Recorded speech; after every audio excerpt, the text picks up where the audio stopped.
السلام علیکم ورحمۃ اللہ وبرکاتہ۔ الحمد للہ وکفی وسلام علی عبادہ الذین اصطفی اما بعد فاعوذ باللہ من الشیطان الرجیم بسم اللہ الرحمن الرحیم۔ ما كان محمد ابا احد من رجالکم ولكن رسول الله وخاتم النبيين وكان الله بكل شيء عليما۔ صدق الله مولانا العظيم وصدق رسوله النبي الحبيب الكريم ونحن على ذلك لمن الشاهدين والشاكرين والحمد لله رب العالمين۔ يا رب صل وسلم دائما ابدا على حبيبك خیر الخلق کلہم۔ محترم و مکرم سامعین کرام، میرے عزیز بزرگوں، عزیز دوستو، میری ماں اور بہنیں،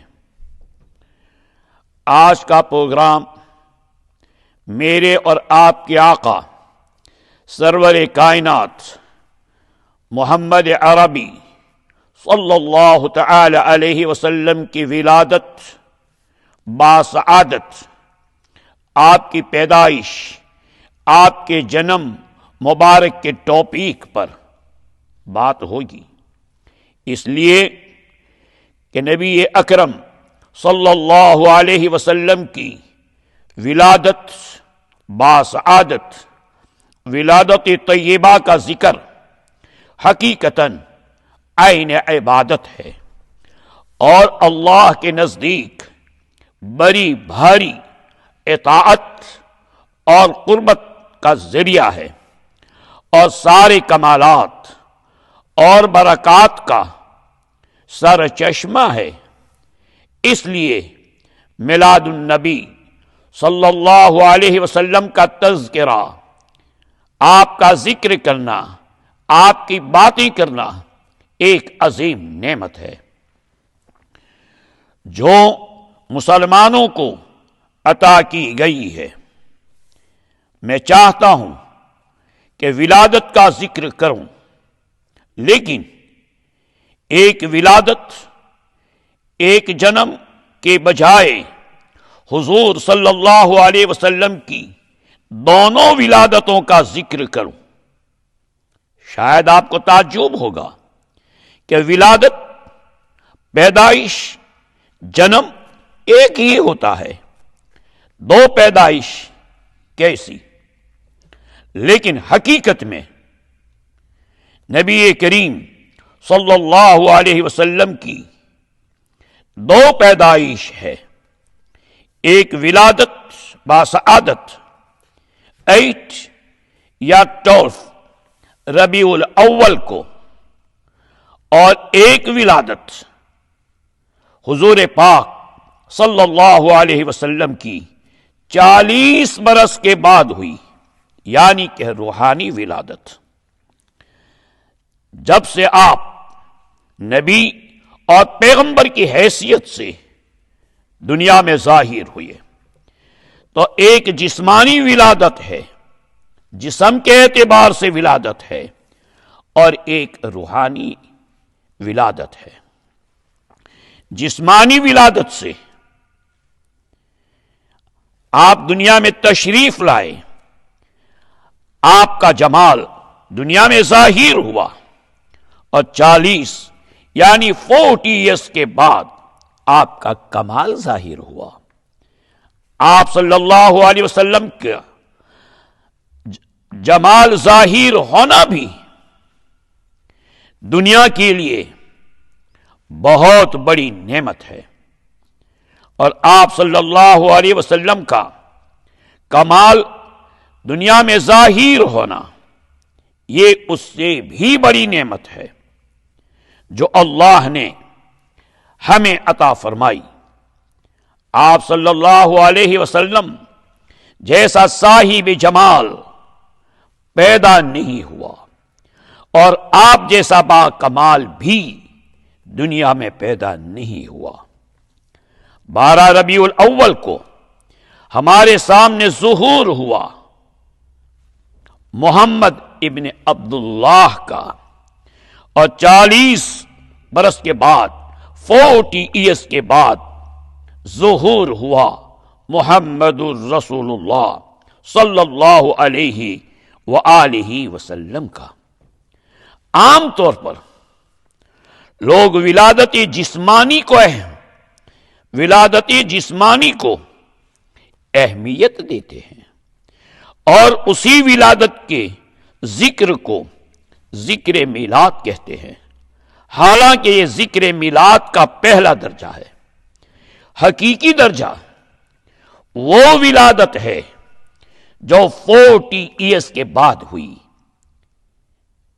پہلی ولادت میں ہمارے لیے کوئی نمونہ نہیں عمل کے اعتبار سے، دوسری ولادت میں ہمارے لیے عمل کے بہت سے نمونے موجود ہیں جس سے ہم سعادت نیک بختی حاصل کر سکتے ہیں۔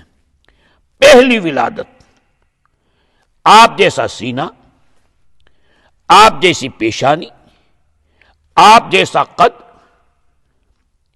آپ جیسی آنکھیں ہم نہیں بنا سکتے، اور دوسری ولادت محمد الرسول اللہ صلی اللہ علیہ وسلم کی، اس میں جو نمونے ہیں، جو عمل ہے، وہ ہمارے سامنے ہے۔ آپ کا ایمان، آپ کے عقائد ایسے تھے، نماز ایسی تھی، روزے ایسے تھے، آپ صلی اللہ علیہ وسلم جیسی ہم نماز پڑھیں، آپ جیسے عقیدے رکھیں، آپ جیسے ہم روزے رکھیں، آپ جیسی ہم حج کریں، آپ صلی اللہ علیہ وسلم کی گھریلو اور معاشرت تھی، ویسے ہی ہم اپنے گھریلو معاشرت بنائیں۔ آپ کی انفرادی، آپ کی اجتماعی زندگی جیسی تھی، ویسی اجتماعی اور انفرادی زندگی بنائیں۔ پہلی ولادت کا لوگ ذکر کرتے ہیں، کیوں؟ اس میں کچھ کرنا نہیں پڑتا۔ دوسری ولادت کا لوگ ذکر نہیں کرتے، کیوں؟ اس میں ذمہ داریاں اور بڑھ جاتی ہے، ہمیں وہ مسلمان بننا پڑتا ہے جو اللہ اور اللہ کے رسول صلی اللہ علیہ وسلم نے بتایا۔ ہمیں یہ کام یوں کرنا ہے، ہمیں یہ کام نہیں کرنا ہے، یہ تمام چیزیں آ جاتی ہے۔ محترم و مکرم سامعین کرام، عزیز بزرگ، عزیز دوستو، پہلی ولادت تو ابو طالب، ابو لہب، ابو جہل اور مکہ کے مشرکین نے بھی مانا، یعنی محمد ابن عبداللہ وہ ماننے کو تیار تھے، لیکن دوسری ولادت یعنی محمد الرسول اللہ صلی اللہ علیہ وسلم، ابو طالب نے، ابو لہب نے، ابو جہل نے اور مکہ کے کئی بڑے مشرکین نے بھی نہیں مانا۔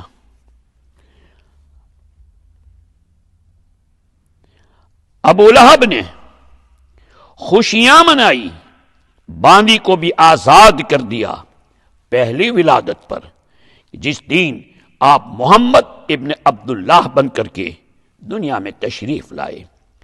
اور ابو لہب نے گالیاں دی، آپ پر پتھر پھینکے، بلکہ جس وقت آپ صلی اللہ علیہ وسلم نے نبوت اور رسالت کا اعلان کیا، سب سے پہلے پتھر مارنے والا ابو لہب تھا۔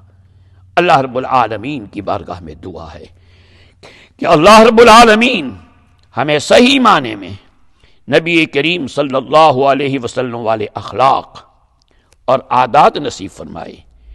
آپ کے طور و طریقے اللہ ہمیں نصیب فرمائے، اللہ ہمارے بیماروں کو شفا نصیب فرمائے، اللہ رب العالمین ہمارے مرحومین کی مغفرت فرمائے، آمین۔ وآخر دعوانا ان الحمد للہ رب العالمین۔